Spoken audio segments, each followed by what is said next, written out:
যে এই যে সৰকাৰখন মূল্য বৃদ্ধিৰে আমাক ৰামটাঙন দি আছে, কৰৰ বোজা দি পেলাই আমাক শোষণ কৰি আছে আৰু ধৰ্মীয় মেৰুকৰণ কৰি পেলাই সংবিধানখন ধ্বংসৰ দিশলৈ লৈ গৈ আছে, দেশখন ধ্বংসৰ দিশলৈ লৈ গৈ আছে।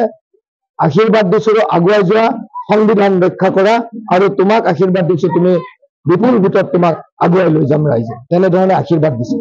গোটেই কথাবিলাক ৰাইজে যিহেতু এনেধৰণে মৰম দিছে, আশীৰ্বাদ দিছে, গণতান্ত্ৰিক ব্যৱস্থাত মই সদায় কৈ আছো, গণতান্ত্ৰিক ব্যৱস্থাত ৰাইজৰ ৰজা।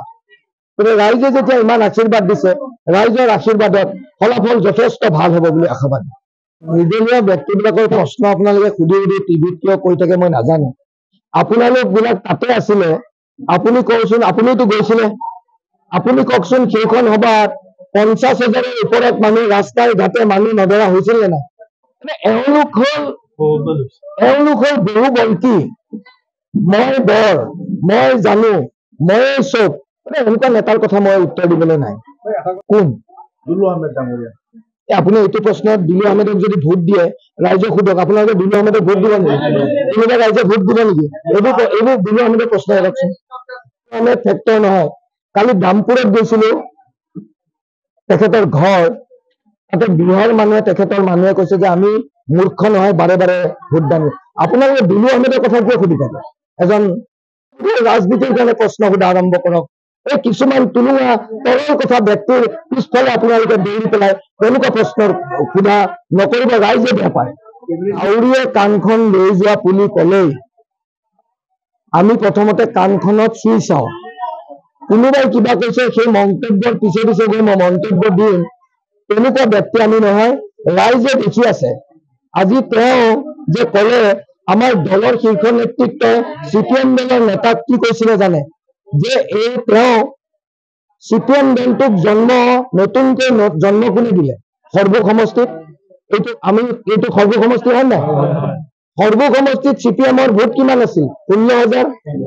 16,000ৰ পৰা এই সৰ্বগড় ৰাইজ দেই, 16,000ৰ পৰা গৈ 90,000ৰ ওপৰত কংগ্ৰেছ দলত নিৰ্বাচন নেখেলি পেলাই তেওঁক CPM দলক ভোট দিয়া হৈছিল। আজি MLA যদি বনাইছে কংগ্ৰেছৰ কৰ্মীয়ে, CPM দলক নেতা বনাই কংগ্ৰেছে বনাইছে, আৰু কংগ্ৰেছ দল ইয়াত শক্তিশালী পৰ্যায়ত আছে।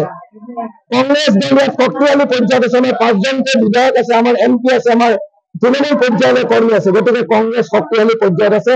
কোনোবা যদি নামিছে কাৰোবাৰ, ৰাইজে কৈ আছে এইবিলাক প্ৰশ্নবোধক চিন, বিধায়ক ময়ে হ'ম, MP ময়ে হ'ম, এনেকুৱা প্ৰৱণতাবিলাক পৰিহাৰ কৰি দেশখনৰ স্বাৰ্থত একাত্ম হৈ পেলাই যুঁজ দিব লাগে। এতিয়া ৰাইজৰ মনত প্ৰশ্নবোধক চিন হৈছে, এই প্ৰশ্নবোধক চিনবিলাক ৰাইজে ভোটেৰে এইবাৰ উত্তৰ দিব। হোৱা প্ৰতিশ্ৰুতি, আমি কংগ্ৰেছ দলৰ সৈনিক। নিৰ্বাচনৰ আগত 15 লাখ টকা, 2 কোটি নিবনুৱাক চাকৰি দিম বুলি কোৱা, কলা ধন উভতি অহা, কৃষকৰ ঋণ মাফ কৰি দিম বুলি কোৱা, 16 মে'ত তালি টোপোলাই বাংলাদেশী খেদি দিম বুলি কোৱা,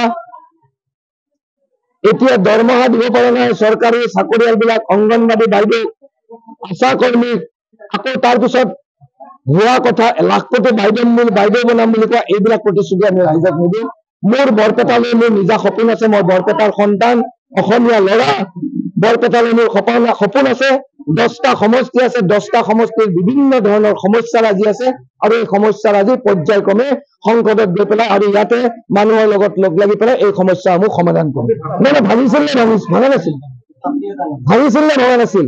সেই সময়ত আজান কোনোবাই বন্ধ কৰাৰ কথা কৈছিল নে কোৱা নাছিল? মিয়া খেদি দিব লাগে বুলি কৈছিল নে?